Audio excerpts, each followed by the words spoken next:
Hello dear students, मैं देवेंद्र लेकर आ गया हूँ डाइपोल का लेक्चर नंबर 2। इलेक्ट्रिक डाइपोल के पहले लेक्चर में हमने पढ़ा था डाइपोल की इलेक्ट्रिक फील्ड इंटेंसिटी कितनी होती है एक्सिस पे, इक्वेटर पे और जनरल पॉइंट पे। ठीक है, आज अपन पढ़ेंगे इलेक्ट्रिक डाइपोल का लेक्चर नंबर 2। ठीक, लेक्चर नंबर 2 में हमको क्या पढ़ना है बच्चों? Torque on dipole in uniform electric field. हम डाइपोल को रखेंगे यूनिफॉर्म इलेक्ट्रिक फील्ड में, राइट। अब यूनिफॉर्म इलेक्ट्रिक फील्ड क्या होती है ये मैं पहले पढ़ा चुका हूँ, फिर से बता दूंगा। ठीक है, तो यूनिफॉर्म इलेक्ट्रिक फील्ड में अपन डाइपोल को रखेंगे। डाइपोल क्या होता है? प्लस और माइनस से बना हुआ एक स्टेबल सिस्टम होता है जो बहुत कम सेपरेशन पे रखा जाते हैं चार्जेस। ठीक, तो हम डाइपोल को रखेंगे किसमें? यूनिफॉर्म इलेक्ट्रिक फील्ड में। तो उस पर टॉर्क कितना लगेगा वो हमको डेराइव करना पड़ेगा। कंपटीशन के लिए भी इंपॉर्टेंट और स्कूल के लिए तो बहुत ही इंपॉर्टेंट ये दोनों ही क्वेश्चन। ठीक है ना, torque on dipole in uniform electric field. जब अपन डाइपोल को यूनिफॉर्म इलेक्ट्रिक फील्ड में रखते हैं तो उस पर क्या लगता है? टॉर्क लगता है। ठीक है, टॉर्क कितना लगता है? P vector cross E vector. ये कैसे आया अभी निकलवाता हूँ, डेराइव करवाता हूँ। ओके बच्चों, फिर न्यूमेरिकल्स करवाता हूँ। ठीक, फिर यहाँ पे अपन पढ़ेंगे डाइपोल का स्टेबल इक्विलिब्रियम और अनस्टेबल इक्विलिब्रियम, राइट। तो हमें क्या पढ़ना है आज? टॉर्क पढ़ना है यूनिफॉर्म इलेक्ट्रिक फील्ड पे डाइपोल में कितना लगेगा। सेकंड टॉपिक क्या पढ़ना है बच्चों? जब भी अपन डाइपोल को यूनिफॉर्म इलेक्ट्रिक फील्ड में रखते हैं तो वो वापस वहीं आ जाता है, फील्ड की डायरेक्शन में आ जाता है। ठीक है, तो अगर हमें वापस लेकर जाना है, उसको किसी एंगल पे पहुंचाना है तो हमें पहुंचाना पड़ेगा बच्चों। और जब हम पहुंचाएंगे डाइपोल को किसी पोजीशन पे तो हमें करना पड़ेगा वर्क, हमें करना पड़ेगा वर्क। याद है ना, हम ग्रेविटेशन पढ़ते थे लास्ट ईयर क्लास 11th में, तो अपन पोटेंशियल एनर्जी निकालते थे, तो अपन किसी ऑब्जेक्ट को ऊपर उठा के लाते थे, डिस्प्लेसमेंट करते थे, तो हम वर्क करते थे। वर्क कब होता था? जब अपन क्या लगाते थे? फोर्स। तो फोर्स लगाते थे तो वर्क स्टोर्ड होता था। यहाँ पे भी वर्क होगा, work done in rotating dipole in uniform electric field. Formula हम डाइपोल को यूनिफॉर्म इलेक्ट्रिक फील्ड में रखते हैं बच्चों। सबसे पहले dipole in uniform electric field. Dipole in uniform electric field. आप सभी को पता है यूनिफॉर्म इलेक्ट्रिक फील्ड क्या होता है। ठीक है, मैं बता चुका हूं पहले भी, फिर से बता देता हूं बच्चों। पैरेलल और इक्विस्पेस्ड, पैरेलल और इक्विस्पेस्ड लाइंस जो होती हैं, ये देखिए,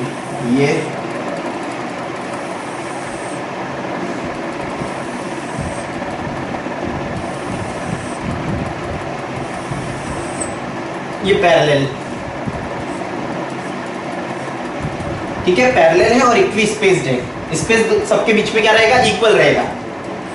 ये इलेक्ट्रिक फील्ड बच्चों, इलेक्ट्रिक फील्ड ई नाम दे दिया, ई से डिनोट कर रहे हैं। ठीक है, डाइपोल क्या होता है? देखो, हम डाइपोल को अलग अलग ओरिएंटेशन में रखते हैं। Dipole in uniform electric field. अगर हम डाइपोल को यूनिफॉर्म इलेक्ट्रिक फील्ड में रखें तो क्या क्या होता है पहले ये देखते हैं, फिर टॉर्क निकालेंगे बाद में। ठीक है, पहले ये समझना, जब हम डाइपोल को यूनिफॉर्म इलेक्ट्रिक फील्ड में रखेंगे तो क्या होगा। ठीक है, उसके पहले आपको मैं ये पढ़ा चुका हूं बच्चों कि अगर ये इलेक्ट्रिक फील्ड है E और इसमें अगर अपन चार्ज रखें तो प्लस क्यू चार्ज पे कहां फोर्स लगता है? फील्ड की डायरेक्शन में फोर्स लगता है। पॉजिटिव चार्ज पे फील्ड के डायरेक्शन में फोर्स लगता है और माइनस क्यू चार्ज पे फील्ड के ऑपोजिट डायरेक्शन में फोर्स लगता है। ठीक है, ये बात आपको सभी को पता है। ठीक, चलिए अब देखो, अलग अलग एंगल पे अपन अलग अलग ओरिएंटेशन पे डाइपोल को रखते हैं। ये डाइपोल हमने रखा, ये माइनस क्यू, ये प्लस क्यू। ठीक है, डाइपोल मोमेंट कहां से कहां होता है? माइनस से प्लस। ये ओरिएंटेशन पे रख दिया, एक ये ओरिएंटेशन पे रख दिया। ठीक है, फिर इस ओरिएंटेशन पे रख दिया। ठीक है, फिर इस ओरिएंटेशन पे रख दिया।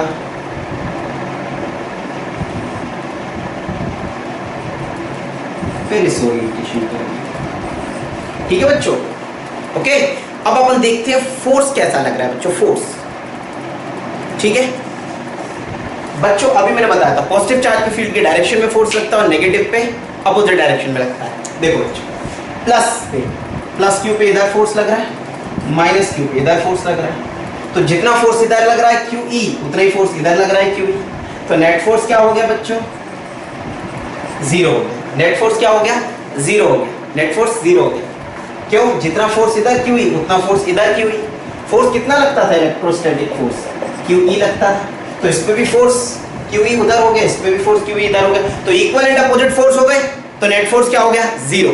तो नेट फोर्स हो गया 0। टॉर्क बच्चों, टॉर्क तो लगेगा किसी ओरिएंटेशन पे। तो ये फील्ड की डायरेक्शन में आना चाहता है डाइपोल, फील्ड की डायरेक्शन में आना चाहता है डाइपोल, डाइपोल मोमेंट जो है वो फील्ड के पैरेलल होना चाहता है, तो टॉर्क तो लगेगा। तो यहाँ पे फोर्स 0 है बट टॉर्क 0 नहीं है। यहाँ पे देखना, इधर कितना फोर्स QE, इधर कितना फोर्स QE, लेकिन ये घूमना तो चाहता है, यानी कि यहाँ नेट फोर्स 0 है बट टॉर्क 0 नहीं है। ठीक है, अब इसको उल्टा कर देते हैं, इस बार यहाँ -Q कर देते हैं और यहाँ +Q कर देते हैं। तो इस पे कहाँ लगेगा? इधर लगेगा फोर्स कितना QE, इस पे इधर लगेगा कितना QE। ठीक है, तो बच्चों ये ऐसा रोटेट होना चाहता है, रोटेट होना चाहता है मतलब टॉर्क तो लग रहा है बट फोर्स नहीं लगेगा, क्योंकि जितना QE उधर फोर्स उतना QE इधर फोर्स, तो नेट फोर्स क्या हो गया? 0, बट टॉर्क 0 नहीं है, मतलब टॉर्क लग रहेगा, टॉर्क लगेगा। इसमें देखो, इधर लग रहा है QE और इधर लग रहा है QE, तो इस पे फोर्स नहीं लगेगा, इक्वल एंड अपोजिट फोर्स है, तो नेट फोर्स क्या हो गया? नेट फोर्स को क्या लिख सकते हैं यहाँ पे? नेट फोर्स हो गया 0 और टॉर्क भी हो गया 0। इस केस में टॉर्क भी 0, फोर्स भी 0। ठीक है, इस केस में देखो, इसमें QE इधर लगा फोर्स, इसमें QE इधर लगा फोर्स, तो नेट फोर्स क्या हो गया? 0। और नेट टॉर्क भी यहाँ पे क्या है? यहाँ पे क्या है? Net torque 0। यहाँ घूमने की कोई कोशिश नहीं हो रही है बच्चों, घूमने की कोई कोशिश नहीं हो रही है।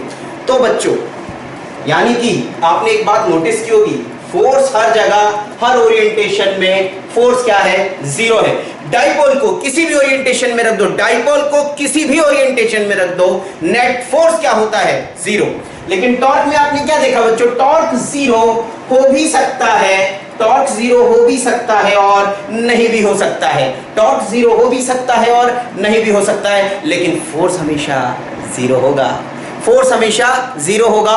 टॉर्क 0 हो भी सकता है और नहीं भी हो सकता है। फिर से सुनना बच्चों, फिर से सुनना, फोर्स हमेशा 0, टॉर्क 0 हो भी सकता है और नहीं भी हो सकता। अब एक बात जो आप बचपन से जानते हो, क्लास नर्सरी से जानते हो, क्या जानते हो? कि कोई भी चीज लीनियर मोशन कर रही है, कोई भी ऑब्जेक्ट लीनियर मोशन कर रहा है, उसका कारण कौन होता है? फोर्स। फोर्स के कारण बॉडी क्या करती है? लीनियर मोशन करती है, लीनियर मोशन। इसी को ट्रांसलेटरी मोशन भी क्या कहते हैं? क्या कहते हैं? Translatory motion. और अगर कोई चीज घूम रही है बच्चों, कोई चीज घूम रही है, कोई चीज घूम रही है, ऐसे ऐसे घूम रही है, तो कोई चीज अगर घूम रही है बच्चों, रोटेट हो रही है, ये फैन का ब्लेड है, ये फैन का ब्लेड है, अगर ये रोटेट हो रहा है तो इस पे क्या लग रहा है? टॉर्क लग रहा है। क्या लग रहा है? टॉर्क लग रहा है। तो कोई चीज रोटेट कर रही है, यानी यहाँ पे अगर कोई लीनियर मोशन कर रही है तो फोर्स है रिस्पॉन्सिबल, और रोटेटरी मोशन कर रही है, रोटेशनल मोशन कर रही है तो टॉर्क है। यानी फोर्स के कारण लीनियर मोशन होता है और टॉर्क के कारण रोटेशनल मोशन होता है। ठीक, यानी कि हमें क्या समझ आया कि डाइपोल को जब अपन यूनिफॉर्म इलेक्ट्रिक फील्ड में रखते हैं, डाइपोल को जब यूनिफॉर्म इलेक्ट्रिक फील्ड में रखते हैं तो उस पर नेट फोर्स हमेशा क्या रहता है? 0। यानी डाइपोल लीनियर मोशन नहीं कर पाएगा, फील्ड में लीनियर मोशन नहीं कर पाएगा। रोटेटरी मोशन यानी घूम सकता है क्या डाइपोल यूनिफॉर्म इलेक्ट्रिक फील्ड में? यस, घूम भी सकता है और नहीं भी घूम सकता है, क्योंकि टॉर्क 0 होता भी है और नहीं भी होता है। यानी इन जनरल अपन कहेंगे टॉर्क लग सकता है, अगर किसी ओरिएंटेशन पे रखा तो टॉर्क लगेगा और डाइपोल घूम जाएगा। यानी ऐसे रोटेट हो सकता है अपनी जगह पर, डाइपोल ऐसे घूम सकता है, रोटेटरी मोशन कर सकता है, रोटेशनल मोशन कर सकता है, लेकिन लीनियर मोशन यानी ये रखा है और इस वॉल से यहाँ पे फील्ड जा रही है प्लस से माइनस, तो अगर अपन ने यहाँ पे रख दें डाइपोल को और ग्रेविटी को मान ले, नहीं है, ग्रेविटी यहाँ पे नहीं है, तो ये रोटेटरी मोशन तो कर जाएगी बच्चों, ये डाइपोल रोटेटरी मोशन कर जाएगी, घूम जाएगी, लेकिन अपनी जगह को नहीं छोड़ेगी। यानी लीनियर डिस्प्लेसमेंट नहीं होगा, सिर्फ क्या होगा? रोटेशनल मोशन होगा। यानी एक लाइन में अपने दिमाग में बिठा लो, बहुत ही इंपॉर्टेंट कॉन्सेप्ट, AIEEE में आ चुका है ये क्वेश्चन, नीट में आ चुका है पहले। क्या आ चुका है कि बच्चों लीनियर मोशन के लिए कौन रिस्पॉन्सिबल है? फोर्स। ठीक है, क्वेश्चन इस तरीके से पूछा था कि अगर हम किसी डाइपोल को यूनिफॉर्म इलेक्ट्रिक फील्ड में रखें तो फोर्स भी 0 होता है, टॉर्क भी 0 होता है, फोर्स 0 नहीं होता, टॉर्क 0 नहीं होता, फोर्स 0 होता है, टॉर्क 0 नहीं होता, फोर्स भी 0 नहीं होता, टॉर्क भी 0 नहीं होता। क्या करेक्ट होगा आंसर? यस, फोर्स जीरो होगा बट टॉर्क जीरो नहीं होगा। टॉर्क लगता है बट फोर्स नहीं लगता। इतनी बात समझ में आई? यानी अब हमें यह समझ आया बच्चों कि हम यूनिफॉर्म इलेक्ट्रिक फील्ड में जब डाइपोल को रखते हैं तो टॉर्क लगता है।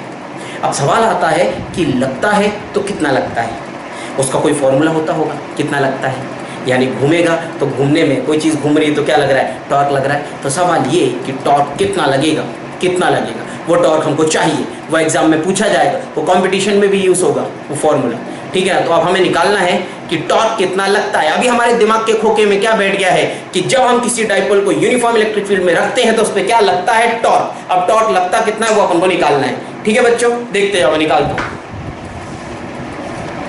हाँ बच्चों, तो अभी आपने देखा कि यूनिफॉर्म इलेक्ट्रिक फील्ड में डाइपोल को रखते हैं तो क्या होता है। तो उसके बेसिस पे ये क्वेश्चन मुझे बताइए कौन सा ऑप्शन करेक्ट होगा, ठीक है। बहुत ही इंपॉर्टेंट क्वेश्चन है, कॉम्पिटिटिव एग्जाम में पूछे जा चुके हैं, AIEEE में आ चुका है ये क्वेश्चन और मेडिकल एंट्रेंस एग्जाम में भी आ चुका है, ठीक है। ध्यान से देखिए और आंसर बताइए। देखिए क्वेश्चन क्या है, in uniform electric field for dipole which is correct. कौन सा ऑप्शन करेक्ट होगा? ए कह रहा है कि जब हम डाइपोल को यूनिफॉर्म इलेक्ट्रिक फील्ड में रखते हैं तो कौन सा करेक्ट होगा, टॉर्क जीरो फोर्स भी जीरो। टॉर्क जीरो नहीं, फोर्स भी जीरो नहीं, टॉर्क जीरो बट फोर्स नहीं zero, torque zero force not zero, torque not zero force zero. क्या होता था यूनिफॉर्म इलेक्ट्रिक फील्ड में डाइपोल पे? डाइपोल पे बच्चों फोर्स नहीं लगता था बट टॉर्क लगता था। इन जनरल टॉर्क लगता था, तो यानी फोर्स जीरो, फोर्स नहीं लगता बट टॉर्क लगता है, लगता है मतलब टॉर्क जीरो नहीं है, यानी करेक्ट ऑप्शन कौन सा हो जाएगा, डी है, ठीक। चलिए अब मुझे बताइए सेकंड वाला, in uniform electric field dipole can, uniform electric field में डाइपोल क्या कर सकता है, क्या कर सकता है यार, आपको बता दो क्या कर सकता है। टॉर्क जीरो नहीं है मतलब रोटेटरी मोशन कर सकता है, रोटेशनल मोशन कर सकता है बट लीनियर मोशन नहीं कर सकता। ढूंढ लो कौन सा है, execute rotational motion but not linear motion. Correct option is B Bombay. Okay, कोई दिक्कत तो नहीं बच्चों किसी भी स्टेप में? बताओ, वो स्टेप ही हटा देंगे यार, बताओ, बोलो, ठीक। चलो नेक्स्ट केस देखते हैं, बैठो।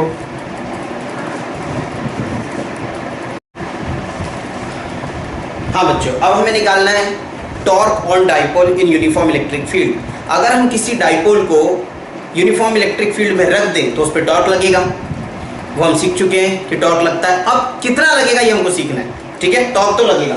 अब देखो बच्चों, ये डाइपोल रख दिया हमने माइनस क्यू प्लस क्यू, ये डाइपोल, ठीक है ना। ये यूनिफॉर्म इलेक्ट्रिक फील्ड ई, इधर फील्ड कहाँ से निकलती है, प्लस से माइनस की तरफ। अब ये रखा है बच्चों कितने ओरिएंटेशन पे, ये रखा हुआ है एंगल थीटा पर, ओके। डाइपोल रखा है थीटा पर, और डाइपोल का जो डिस्टेंस लेते हैं अपन बच्चों, वो अपन लेते हैं कितना, 12, एनसीईआरटी वाला डिस्टेंस लेते हैं 12, यहाँ से यहाँ 12। अब बच्चों पॉजिटिव चार्ज पे फोर्स कहाँ लगता है, फील्ड की डायरेक्शन में, तो इस पे इधर लग रहा है फोर्स बच्चों कितना, QE। पॉजिटिव चार्ज पे फील्ड की डायरेक्शन में फोर्स लगेगा, नेगेटिव चार्ज पे फील्ड के अपोजिट डायरेक्शन में फोर्स लगेगा। और जब दो फोर्सेस इक्वल एंड अपोजिट लगते हैं तो क्या लगता है, टॉर्क, है ना। अपन टैप ओपन करते हैं पानी का, क्या लगता है, टॉर्क। अपन स्टीयरिंग घुमा रहे हैं कार का, क्या लग रहा है, टॉर्क। अपन ढक्कन खोल रहे हैं पेन का, क्या लग रहा है, टॉर्क। तो किसी भी चीज को घुमाने में क्या लगता है, टॉर्क। कब, जब दो इक्वल एंड अपोजिट फोर्स लगते हैं। तो देखिए इस पे इक्वल एंड अपोजिट फोर्स लग रहा है तो टॉर्क लगेगा, इस पे ये घूमेगा, ये घूमेगा, ठीक है ना। तो टॉर्क होता कितना है, टॉर्क का फॉर्मूला हमने पढ़ा था, कहाँ पे, क्लास 11th में पढ़ा था बच्चों। यहाँ से स्टार्ट कर रहा हूँ मैं, ठीक है ना। तो टॉर्क कितना लगेगा, देखो टॉर्क होता क्या है, टॉर्क होता है बच्चों force into perpendicular distance between forces, ठीक है। Force into perpendicular distance between forces, यानी कि टॉर्क का नोटेशन होता है टाउ। फोर्स हमें निकालना है तो फोर्स कितना लग रहा है, QE। बच्चों परपेंडिकुलर डिस्टेंस फोर्सेस के बीच का, तो एक QE ये है, एक QE ये है, इन दोनों के बीच का परपेंडिकुलर डिस्टेंस ये होगा यहाँ से यहाँ तक का।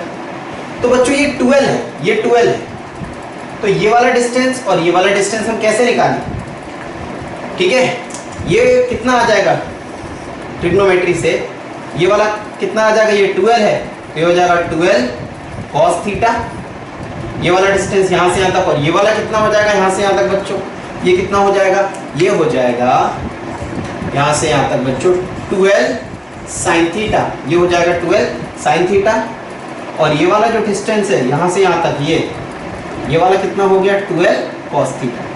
ठीक, हमें इस डिस्टेंस की जरूरत नहीं है बट फिर भी ठीक है। तो ये हो गया 12 कॉस थीटा, ये हो गया 12 साइन थीटा। कैसे? ज्योमेट्री से हो गया। या वेक्टर का कंपोनेंट तोड़ते थे ना अपन, ये वाला कॉस होता था, थीटा से लगा कॉस और जो नहीं लगा वो साइन। बट ये वेक्टर नहीं है, ये तो स्केलर है, तो ये इसलिए अपन ज्योमेट्री से सॉल्व करते हैं। तो थीटा से लगा वाला 12 कॉस थीटा आ जाएगा, ये वाला 12 साइन थीटा आ जाएगा। ठीक बच्चों, चलिए अब फोर्स कितना लग रहा है QE, तो फोर्स इनटू परपेंडिकुलर डिस्टेंस बोल सकते हैं। तो फोर्स कितना लगा? फोर्स लगा बच्चों QE, ठीक है। QE और परपेंडिकुलर डिस्टेंस कितना है दोनों फोर्सेस के बीच का? देखो एक फोर्स ये है, एक फोर्स ये है, इन दोनों के बीच का परपेंडिकुलर डिस्टेंस कितना? 12 साइन थीटा। तो ये आ गया 12 साइन थीटा, ये आ गया 2QLE साइन थीटा। ओके बच्चों, मैंने आपको पहले भी पढ़ाया था लास्ट लेक्चर में डाइपोल के, कि डाइपोल का हर डेफिनेशन, हर टेक्निकल टर्म किसके टर्म्स में बताया जाता है? डाइपोल मोमेंट P के टर्म्स में। और डाइपोल मोमेंट P होता कितना है? डाइपोल मोमेंट P होता है बच्चों 2QL। कितना होता है? 2QL। कहाँ से कहाँ होता है? माइनस से प्लस। तो डाइपोल मोमेंट यहाँ है P वेक्टर, माइनस से प्लस, और ये 2QL होता है। तो 2QL को रिप्लेस कर सकते हैं यहाँ किससे? P से। तो इसको लिख दें बच्चों, ये PE साइन थीटा। कितना आ गया टॉर्क? PE साइन थीटा बच्चों, PE साइन थीटा आ गया। ठीक, अब बच्चों वेक्टर प्रोडक्ट हमने लास्ट ईयर पढ़ा था क्लास 11th में, डॉट प्रोडक्ट और क्रॉस प्रोडक्ट। ये टॉर्क आया PE sine theta, PE sine theta, ठीक है। अब यहां से अपन मैक्सिमम और मिनिमम टॉर्क भी निकाल सकते हैं, ठीक है। तो पहले से वेक्टर फॉर्म में लिखे तो इसको लिख सकते हैं P vector cross E vector. जब भी साइन आता है और साइन को हटाना हो और बीच में क्रॉस लगाना होता है तो साइन हट जाता है और बीच में क्रॉस आ जाता है, ठीक है। डॉट में क्या आता था? कॉस, ठीक है, याद है ना। A vector cross B vector बच्चों, सॉल्यूशन था AB साइन थीटा, ठीक है। तो साइन हटता है तो दोनों में वेक्टर लग जाता है और क्रॉस आ जाता है due to cross product. Okay, चलिए आगे बढ़ते हैं। यह आया टाउ PE साइन थीटा। अब सवाल आता है बच्चों, टॉर्क मैक्सिमम कितना होगा? टॉर्क मैक्सिमम होगा प्लस माइनस PE। कब होगा ये टॉर्क मैक्सिमम बच्चों? देखिए, जब फील्ड इधर है और डाइपोल ऐसा रखा हो, डाइपोल मोमेंट इधर हो, तो थीटा कितना हो गया? 90 डिग्री, ठीक है। तो theta maximum plus minus P कब? जब थीटा क्या हो? 90 डिग्री हो, तब टॉर्क क्या लगेगा? मैक्सिमम, ठीक है। अब टॉर्क मिनिमम कितना लगेगा? टॉर्क मिनिमम लगेगा 0। कब लगेगा टॉर्क 0 बच्चों? ये इंटेंसिटी इधर, डाइपोल या तो ऐसा रखा हो, यानी थीटा क्या हो गया? 0 डिग्री, ठीक है, थीटा 0, या बच्चों फील्ड इधर हो और डाइपोल अपोजिट रखा हो, तो थीटा कितना हो गया? 180 डिग्री। साइन 180 भी 0 होता है और साइन 0 भी 0 होता है। तो टॉर्क 0 दो केसेस में होगा। कब? जब फील्ड की डायरेक्शन में रख दिया जाए, ये मान लो ब्लैक कलर फील्ड है और ये डाइपोल है, ठीक है ना। तो बच्चों डाइपोल को फील्ड की डायरेक्शन में रख दे तो भी टॉर्क 0, अपोजिट डायरेक्शन में रख दें तो भी टॉर्क 0, यानी थीटा 0 डिग्री हो तब भी टॉर्क 0 और थीटा 180 डिग्री हो तब भी टॉर्क 0, ठीक है। तो इस केस में और इस केस में टॉर्क क्या आ गया? 0 मतलब टॉर्क मिनिमम। तो टॉर्क मिनिमम 0 होता है, मैक्सिमम प्लस माइनस PE होता है। टॉर्क कितना होता है? PE sine theta. किसी पर्टिकुलर ओरिएंटेशन पर हमने मिनिमम और मैक्सिमम की बात की, ठीक बच्चों। चलो आगे देखते हैं और इसको नोट कर लो जल्दी से। हाँ बच्चों, तो हमने देखा टॉर्क मैक्सिमम कितना जब थीटा 90 हो और मिनिमम कितना जब थीटा 0 हो और 180 डिग्री हो। टॉर्क मिनिमम कितना? 0।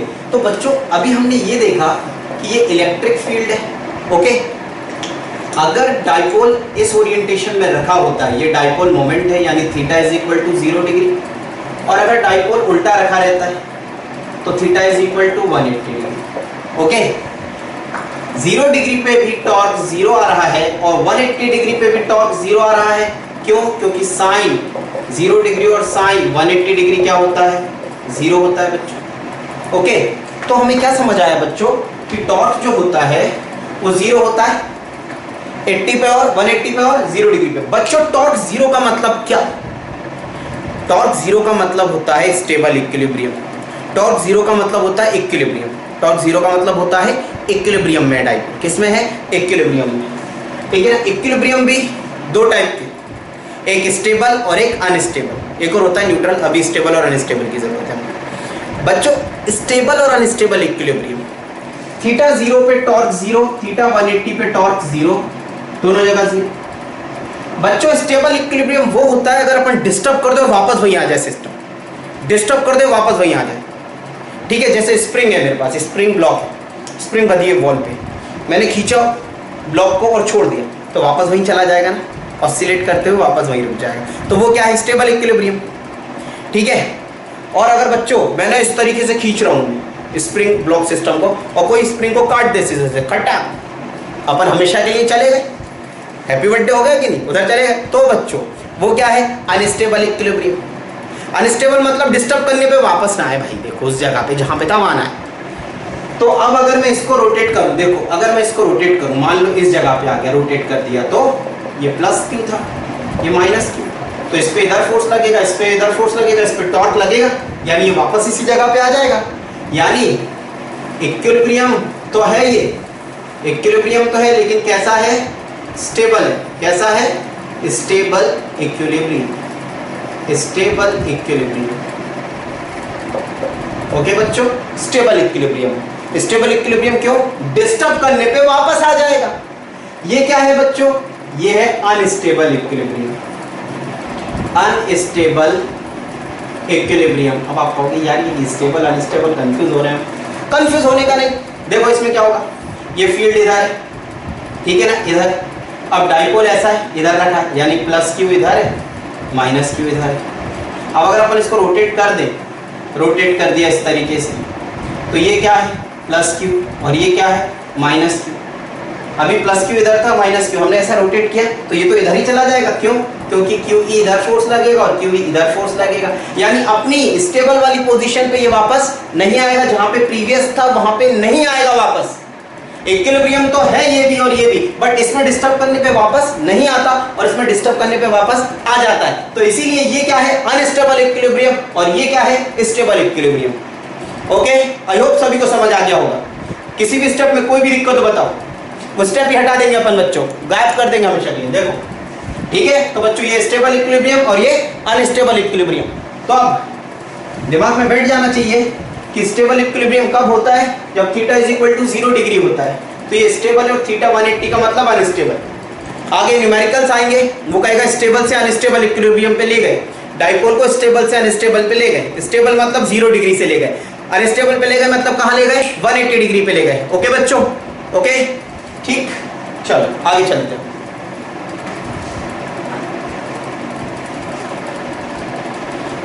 अभी टॉर्क हमने देखा, टॉर्क कितना आया बच्चों? टॉर्क आया वेक्टर फॉर्म में, P vector cross E vector, ये वेक्टर फॉर्म में। अब वेक्टर की डायरेक्शन कैसे निकालते हैं? डायरेक्शन कैसे निकालेंगे टॉर्क की? कहां पे इस टॉर्क की डायरेक्शन? बच्चों क्रॉस प्रोडक्ट की डायरेक्शन अपन कैसे निकालते थे?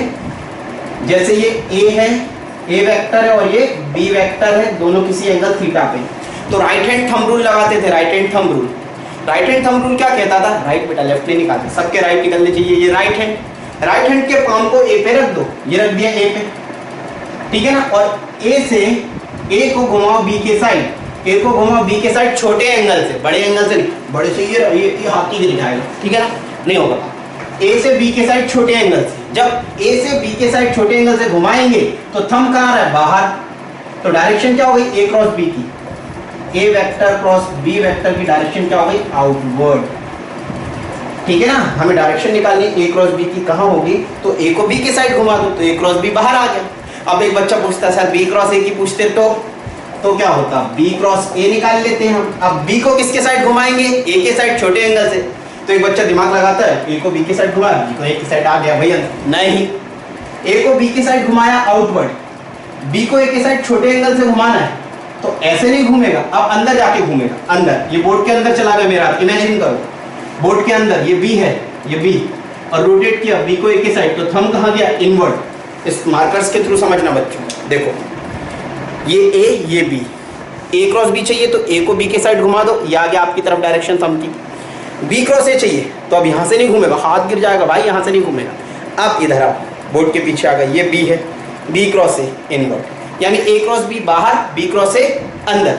अब यहाँ पे टॉर्क का फॉर्मूला क्या बना है, P vector cross E vector, P vector cross E vector.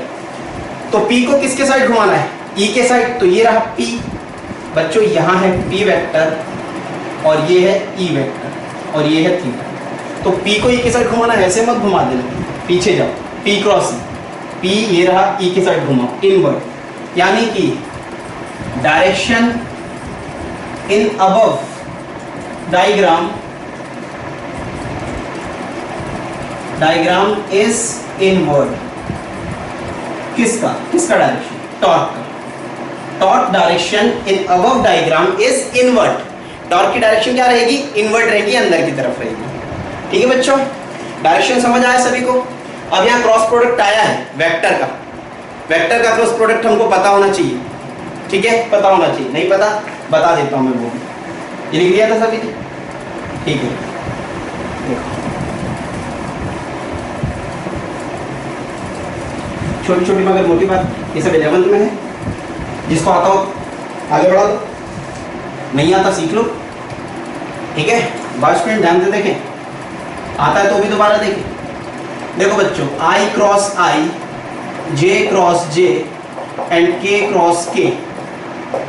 अभी मैं इन शॉर्ट बता रहा हूँ, इसका डिटेल लेक्चर 11 के लिए वेक्टर बन रहा है, वो अपलोड कर दूंगा, वो देख लेना आप लोग, ठीक है। तो वेक्टर्स के फंडे जिसके भी डीले टाइट हो जाएंगे। देखो आई क्रॉस आई, फॉर्मूला क्या होता था ए क्रॉस बी का, ए क्रॉस बी होता था A B sine theta, A B sine theta, n cap आता था यहाँ पे, आई क्रॉस आई 0, जे क्रॉस जे 0, के क्रॉस के 0, क्यों, आई भी इधर आई भी इधर, थीटा क्या हो गया 0 डिग्री, तो साइन 0 0, तो ये पूरा टर्म 0, तो आई क्रॉस आई 0 लेंगे, जे क्रॉस जे 0, के क्रॉस के 0, यानी हम आई का आई से क्रॉस नहीं करेंगे, जे का जे से क्रॉस नहीं करेंगे, के का के से क्रॉस नहीं करेंगे, क्योंकि आंसर क्या आता है 0। ठीक, चलिए ये हो गया। अब आई का जे से क्रॉस करेंगे और जे का के से क्रॉस करेंगे और के का आई से क्रॉस करेंगे तो क्या आएगा, तो बच्चों आई ये रहा, जे ये रहा, आई को जे के, आई क्रॉस जे, तो आई को जे के साइड घुमाना है, आपको पता है एक्स एक्सिस को आई कहते हैं, वाई एक्सिस को जे कहते हैं और जेड एक्सिस को के कैप कहते हैं, ओके। आई क्रॉस जे, तो आई को जे के साइड घुमाएंगे राइट हैंड से, आई क्रॉस जे, थंब कहाँ आ रहा है बाहर, बाहर कौन सी एक्सिस, जेड एक्सिस, जेड मतलब के कैप, तो आई क्रॉस जे के कैप। अब हर बार हाथ थोड़ी ना घुमाते रहेंगे यार, पेपर हॉल में बैठ के हाथ घुमाते रहेंगे क्या अपन, एग्जाम हॉल में कोई देखो पागल पागल ही, ठीक है ना, तो वहां हाथ नहीं घुमाएंगे, फंडा हाथ घुमाने का है, पर आप देखो क्या याद रखना, आई जे के आई, ये साइकिल बना दो, देखो बच्चों, आई जे के ये, ठीक। साइकिल कैसी चलनी चाहिए, साइकिल क्लॉकवाइज, आपकी घड़ी कैसे चलती है, टिक टिक टिक टिक टिक टिक ऐसे घूमना चाहिए, आई जे के आई, के आई जे, उल्टा नहीं चलाना है, उल्टा चला तो बता दो, आई जे के हो गया, आई जे के आई, के आई जे हो गया। अब मान लो किसी बच्चे का सर उल्टा हो गया तो बच्चों देखो क्या करेंगे, जैसे ये हो गया जे क्रॉस आई, के cross J and I cross के, मान लो ऐसा उल्टा कर दिया, तो अगर जे क्रॉस आई करते हैं अपन तो आंसर वही आएगा के, बट माइनस में, जे क्रॉस आई क्या आएगा बट माइनस में, जे क्रॉस के क्रॉस जे, के क्रॉस जे क्या आएगा, आई आएगा बट माइनस में, आई क्रॉस के जे आएगा बट माइनस में। एक बच्चे ने कहा सर क्या आप राइट हैंड रूल लगा सकते हैं, बिल्कुल लगा सकते हैं। मान लो किसी ने पूछा जे क्रॉस के निकालना है, तो अब अपन को जे क्रॉस के निकालना है तो जे को आई के साइड घुमाना पड़ेगा, जे को आई के साइड घुमाते हैं अंदर जाके, जे क्रॉस आई, पीछे गया ना था, पीछे गया मतलब माइनस के कैप, आगे आया मतलब प्लस जे कैप, तो जे क्रॉस आई क्या हो जाएगा माइनस के। ये मैंने आपको थोड़ा सा शॉर्ट में बताया, डिटेल में पढ़ना है 11th क्लास का लेक्चर वेक्टर में बहुत जल्दी अपलोड करने वाला हूँ बच्चों, आप देख सकते हैं इसी चैनल पे आपको मिल जाएगा बहुत जल्दी, तो देख लीजिएगा, ठीक है, कोई डाउट उसके बाद आपको नहीं रहेगा। चलिए आगे बढ़ते हैं। टॉर्क ऑन डाइपोल अभी हमारे दिमाग में बैठ चुका है, कितना पीई साइन थीटा होता है, पीई साइन थीटा, वेक्टर में P vector cross E vector होता है बच्चों। चलिए अब न्यूमेरिकल्स देखते हैं इसके। हाँ बच्चों, हमें क्वेश्चन दिया गया है find torque on dipole, dipole पे टॉर्क निकालना है। इलेक्ट्रिक फील्ड है इधर 20 न्यूटन पर coulomb, theta 60 degree, -2 coulomb +2 coulomb, एक डाइपोल है जिनके बीच का डिस्टेंस कितना है, चार्जेस के बीच का डिस्टेंस 4 मीटर। हमें टॉर्क निकालना है। टॉर्क निकालने का फॉर्मूला सभी जानते हैं बच्चों, पढ़ के आए अभी, क्या पीई साइन थीटा, और पी क्या होता था बच्चों 2QL sine theta, sorry 2QL होता था 2QL।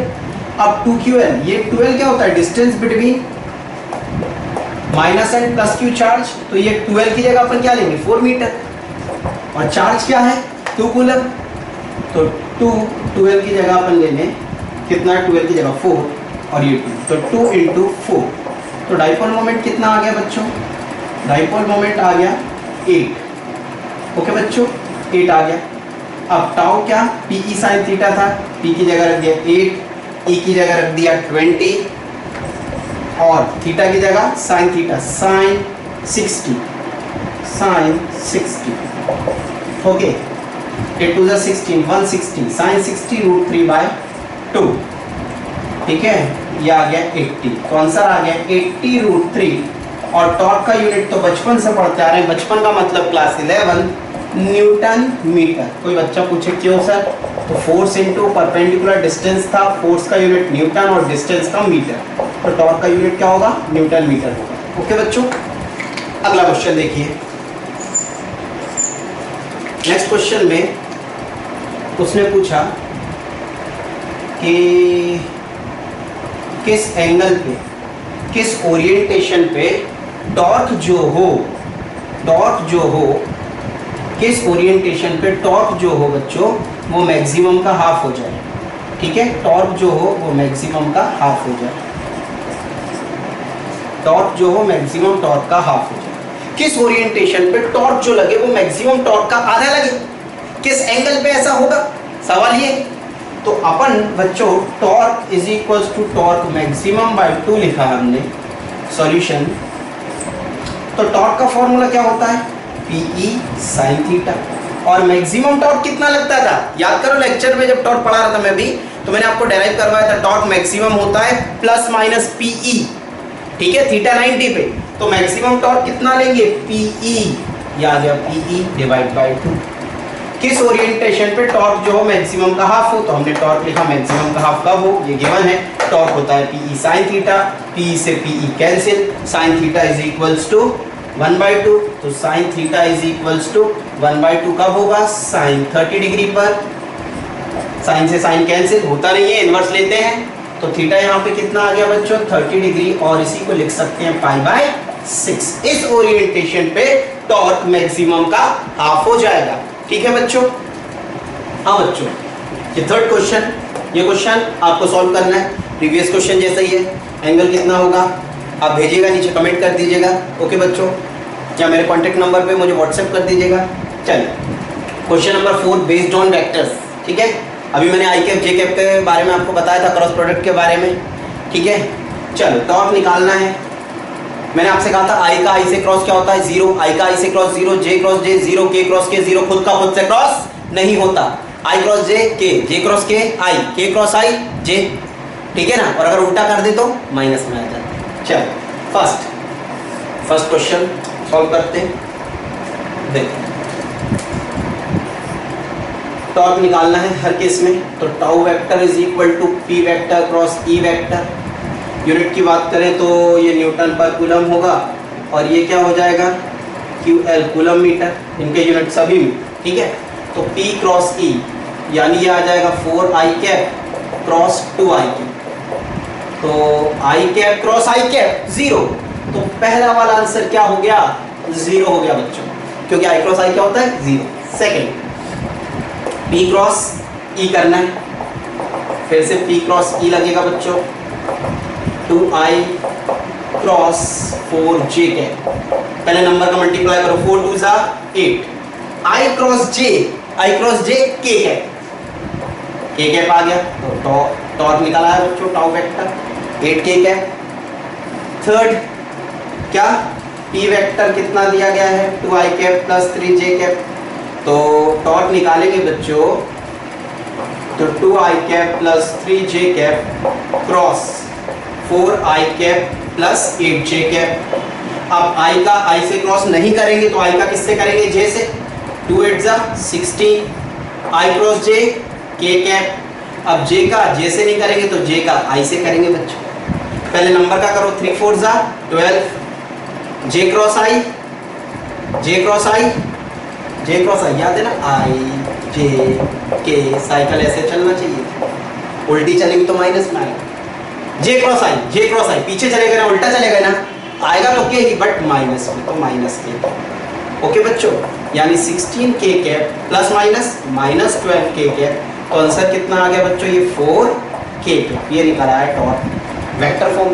अगर कोई कहे मैग्नीट्यूड बताओ, तो मैग्नीट्यूड कितना हो जाएगा बच्चों, तो मैग्नीट्यूड हो जाएगा टाउ का, ये k हटा दो, 4 यूनिट न्यूटन पर न्यूटन मीटर, टॉर्क का unit newton metre, 4 newton metre. ठीक है बच्चों, तो 2 वेक्टर का समझ में आ गया। 3 वेक्टर कैसे सॉल्व करते हैं, 3 वेक्टर में ये कैलकुलेशन लंबी हो जाती है, तो अपन ने एक रास्ता निकाला था क्लास 11th में, ठीक है, कौन सा, क्या था, हाँ बिल्कुल सही, डिटरमिनेंट बनाते थे, डिटरमिनेंट, देखिए डिटरमिनेंट बनाएंगे और डिटरमिनेंट को सॉल्व करेंगे।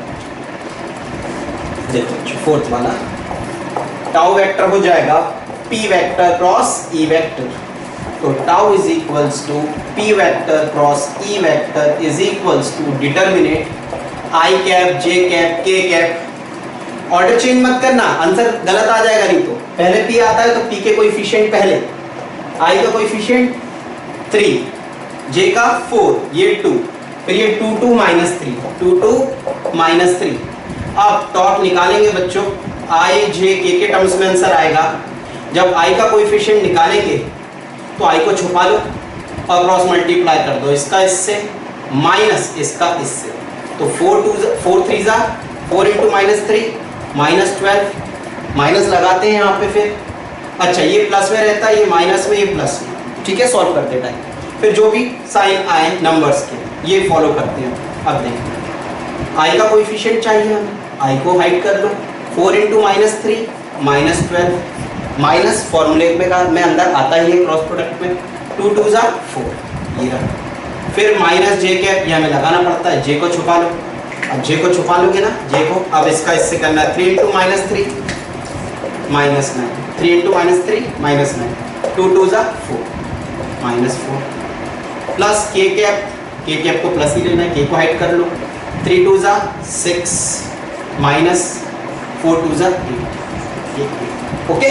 अब देखो बच्चों, टॉर्क कितना आ जाएगा, -12 minus 4 minus 16 i cap, minus 9 minus 4 minus 13 j cap, ठीक है ना, माइनस 13 प्लस माइनस यहाँ पे भी था तो ये क्या हो जाएगा, plus 13 j cap, 6 minus 8 minus 2, ठीक है बच्चों, ये निकल आया अपना टॉर्क वेक्टर फॉर्म में। अब हमें चाहिए मैग्नीट्यूड, नंबर भी चाहिए ना भाई, नंबर पूछा तो रोने की जरूरत नहीं। देखो क्या करेंगे,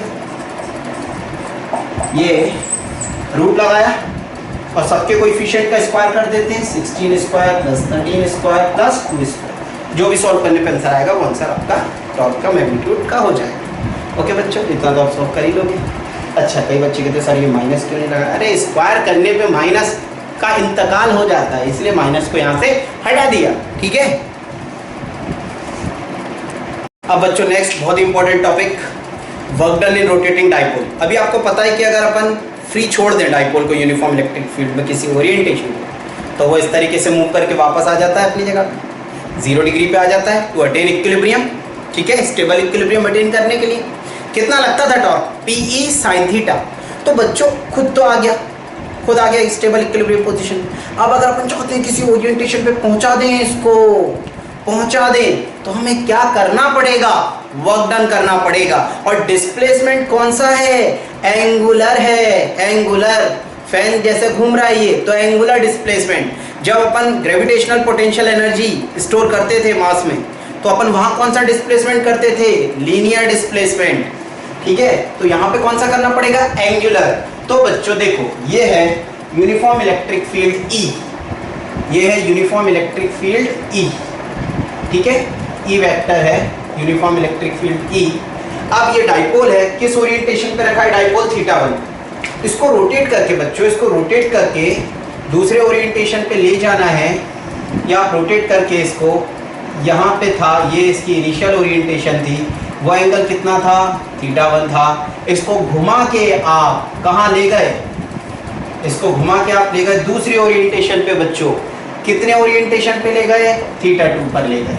अब आप इसको θ1 से θ2 पे जब लेकर जा रहे हैं, तो इसको घुमाने में आपने क्या किया होगा, वर्क किया होगा, वही वर्क हमें निकालना है बच्चों, ठीक है ना। डाइपोल का डाइपोल मोमेंट कितना है, डाइपोल का डाइपोल मोमेंट है P, और P जो होता है डाइपोल मोमेंट, वो आप सभी को पता है कितना होता है, 2ql, वेक्टर क्वांटिटी है, नेगेटिव से पॉजिटिव होता है, ठीक है बच्चों। वर्क डन अपन ने पढ़ा था, क्लास 11th में पढ़ा था वर्क डन। वर्क डन क्या होता था, वर्क डन होता था fx cos थीटा, और अगर वेरिएबल होता था फोर्स, या छोटा छोटा डिस्प्लेसमेंट अपन करके ले जाते थे, तो अपन क्या करते थे, छोटा सा वर्क डन निकालते थे, छोटा सा वर्क डन क्या होता था, एफ डी एक्स, क्या होता था, एफ डी एक्स। और पूरा वर्क डन के लिए क्या करते थे, दोनों साइड इंटीग्रेशन करते थे। ये कब, जब फोर्स लगाते थे और लीनियर डिस्प्लेसमेंट होता था, तब वाला वर्क डन। बच्चों अब यहाँ पे जो वर्क है ना, वो किसके कारण होगा, यहाँ पे अपन फोर्स नहीं लगा रहे घुमाने के लिए, अपन किसी ओरिएंटेशन पे लेके जा रहे हैं, तो अपन क्या लगा रहे हैं, टॉर्क लगा रहे हैं, टॉर्क। तो ये लगा टॉर्क, और यहाँ पे लीनियर डिस्प्लेसमेंट नहीं होगा, यहाँ पे होगा एंगुलर डिस्प्लेसमेंट, छोटे छोटे एंगुलर डिस्प्लेसमेंट, छोटे छोटे एंगुलर डिस्प्लेसमेंट, कितना, डी थीटा। डी थीटा में आपने कितना वर्क डन किया, छोटा सा डी डब्ल्यू, तो यहाँ पे आएगा tau into D theta, D W, और इंटीग्रेशन करेंगे तो पूरा वर्क डन निकल आएगा, ठीक है। कॉन्सेप्ट ये है, याद रखना है। अब देखो, अब अपन करते हैं वर्क डन, निकालते हैं वर्क डन कितना लगेगा, वर्क डन कितना लगेगा हमें निकालना है। तो सबसे पहले अपन छोटा सा वर्क डन निकाल लेते हैं, छोटे से डिस्प्लेसमेंट डी थीटा के लिए। तो D W is equals to tau into D theta, okay. अब बच्चों टाउ तो हम पढ़ चुके हैं थोड़ी देर पहले कि टॉर्क कितना लगता था, जितना इधर लग रहा होगा उतना इधर लगाना पड़ेगा वापस लाने के लिए। भाई ग्रेविटी किसी भी ऑब्जेक्ट पे इस पे कितना फोर्स लगाई, mg, तो जब ऊपर ले जाते हैं तो इसके इक्वल एंड अपोजिट फोर्स लगाना होता है mg, ठीक है। तो टॉर्क कितना लिखते हैं बच्चों, टॉर्क आ जाएगा PE sin theta into D theta, या है छोटा सा वर्क डन dw। अब अगर हमें पूरा, ये तो छोटा सा निकला ना भाई, वर्क डन छोटा सा, देखो यहाँ से यहाँ तक, यहाँ से यहाँ तक, हमें तो यहाँ से यहाँ तक का पूरा वर्क डन चाहिए, और पूरा वर्क डन चाहिए तो क्या करें, इंटीग्रेशन करें। क्या करें, इंटीग्रेशन करें बच्चों। तो इंटीग्रेट करेंगे हम, देखिए इंटीग्रेट, ये P और E तो कांस्टेंट है ना, इसलिए इंटीग्रेशन के बाहर लेंगे। यहाँ पे किसके रिस्पेक्ट में इंटीग्रेट हो रहा है, डी थीटा, तो लिमिट्स किसकी आएंगी, थीटा की। यहाँ किसके रिस्पेक्ट में इंटीग्रेट हो रहा है, डी डब्ल्यू, तो लिमिट्स किसकी आएंगी, वर्क डन की। तो कहां से कहां तक ले गए, थीटा कहां से कहां तक, θ1 से θ2 तक, तो ये आ गया θ1 और ये आ गया θ2, ये थीटा की लिमिट्स हो गई। वर्क डन जब यहाँ पे था इस ओरिएंटेशन पे, तो हमने कोई वर्क नहीं किया था, मान लिया 0 वर्क डन था जब यहाँ पे था, और यहाँ से यहाँ ले गए तो हमने कितना वर्क डन किया, W किया, ठीक है। dw का इंटीग्रेशन क्या होगा, W, भाई dx का इंटीग्रेशन x होता था ना, तो dw का कितना हो जाएगा, W, ये लोअर लिमिट, ये अपर लिमिट। इसी तरीके से यहाँ पे ये PE as it is, sine theta का इंटीग्रेशन क्या होता है, कॉस थीटा, नहीं, इंटीग्रेशन माइनस कॉस थीटा होता है, ठीक है, माइनस कॉस थीटा, लिमिट θ1 से लेकर θ2 तक हो जाएगी बच्चों। अब क्या करते हैं, फंक्शन में upper limit minus lower limit रखते हैं, तो यह आ गया W minus 0 is equals to PE cos minus cos upper limit θ2 minus फॉर्मूले का और माइनस इसका प्लस हो गया, यह आ गया cos थीटा 1। ओके बच्चों, अब थोड़ा सिस्टमेटिक लिख दे इसको, तो वर्क डन आ जाएगा PE cos theta 1 minus cos theta 2। Okay, plus वाला पहले माइनस वाला बाद में, ये निकल आया वर्क डन थीटा 1 से थीटा 2 तक घुमाने में किया गया वर्क।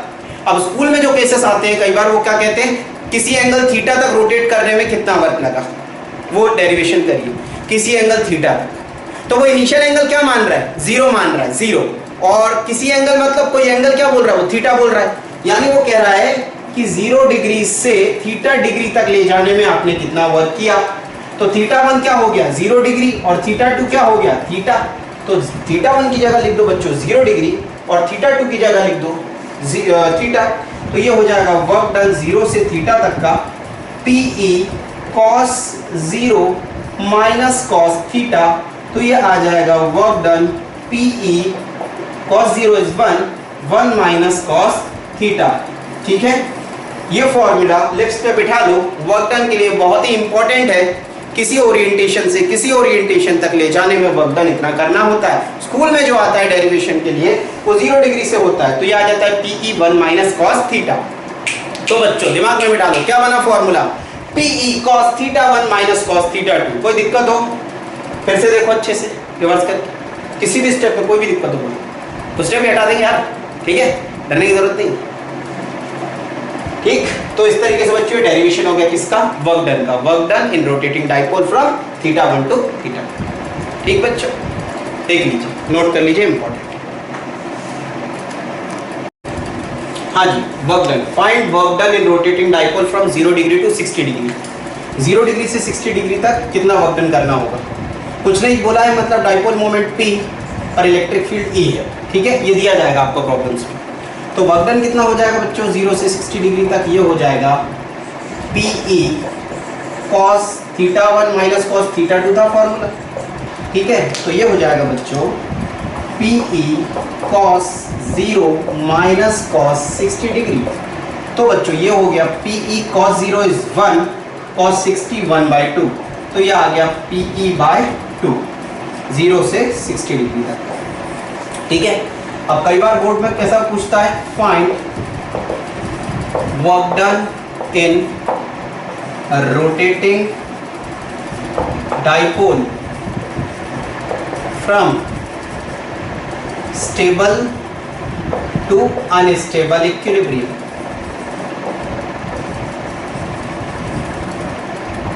ठीक है, स्टेबल से अनस्टेबल, यानी थीटा 1 कितना हो गया 0 डिग्री और थीटा 2 कितना हो गया 180 डिग्री। अब हमें वर्क डन निकालना है कहां से कहां, 0 से 180 का। फॉर्मूला लगा दो बच्चों, फुल बेवकूफी क्वेश्चन में देखो जरा, work done PE cos 0 minus cos 180। तो ये कितना हो जाएगा, PE cos 0 कितना होता है 1 और cos 180 होता है -1। तो -1 माइनस -1 ये 2 हो जाएगा। तो कितना वर्क डन 2PE। ठीक है, cos 0 1 cos 180 -1, तो वर्क डन कितना हो गया 2PE। ये आ गया अपना वर्क डन। ठीक, समझ आया। देखो और क्या,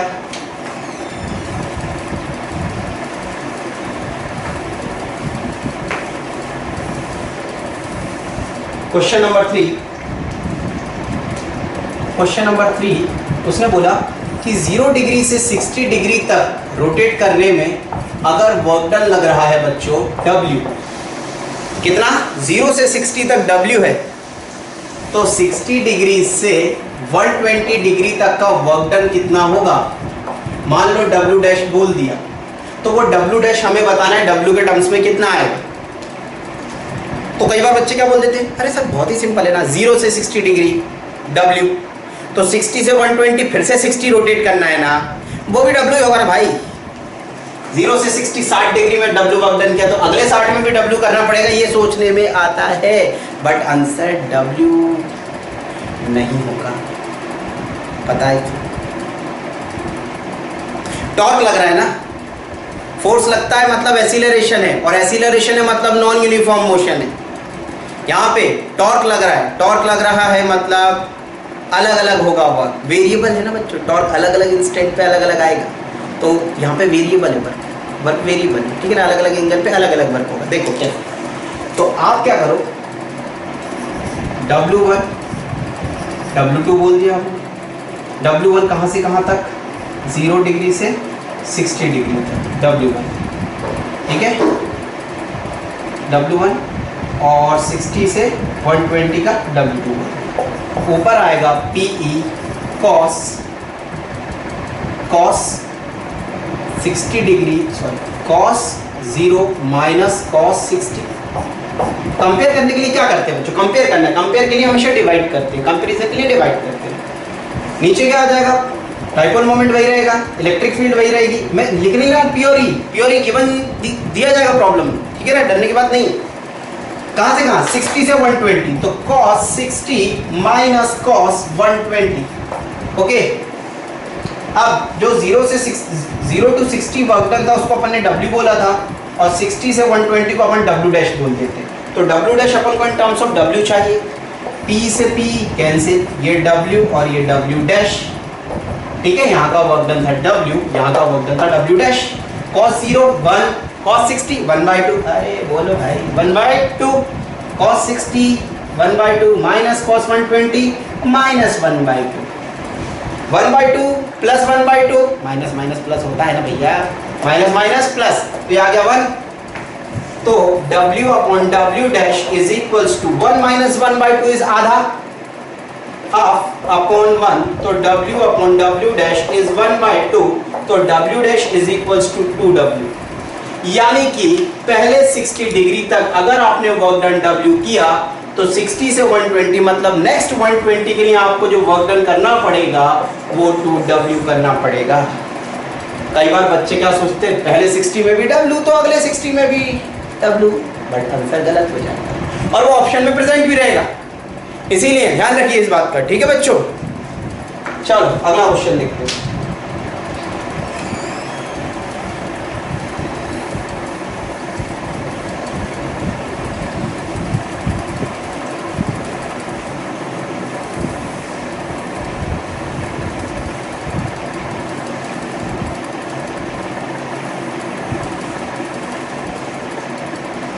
चलिए अब नेक्स्ट क्वेश्चन, यहाँ मैं नेक्स्ट पूरी एनालिसिस करके बताता हूँ। देखो बच्चों,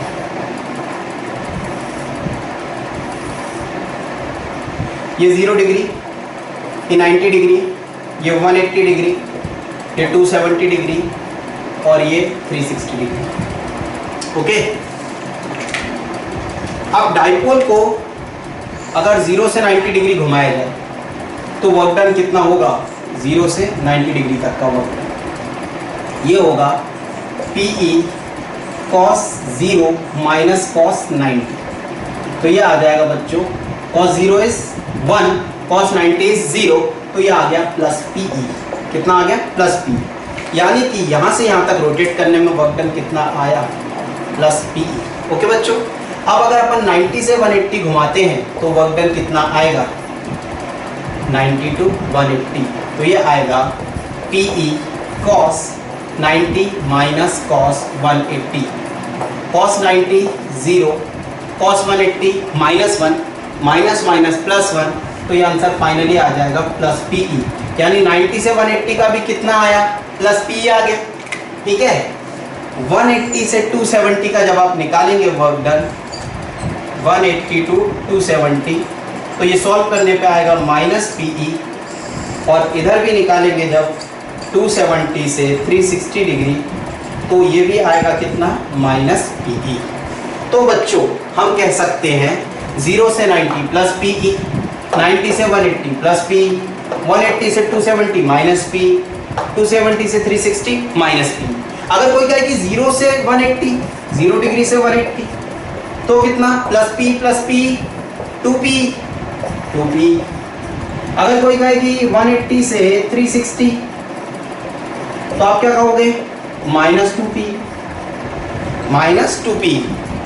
और अगर पूरा घुमा दिया, से आप पूरा घुमा दिया, फिर वर्क डन 0 ना भाई, पूरे वर्क डन ऐड हो जाएंगे, 2PE माइनस 2PE, आंसर क्या आ जाएगा 0। तो इस तरीके से अपन क्या निकाल सकते हैं, वर्क, और वर्क का यूनिट क्या रहेगा, ध्यान रखिएगा जूल, और कहीं पे भी अगर यूनिट्स में चेंज आता है तो यूनिट अगर सेंटीमीटर में है कहीं तो आप उसको मीटर में कन्वर्ट करिएगा, ठीक है। माइक्रो कूलम में है तो उसको कूलम में कन्वर्ट कर लीजिएगा। इन सब यूनिट्स पे विशेष ध्यान दीजिएगा।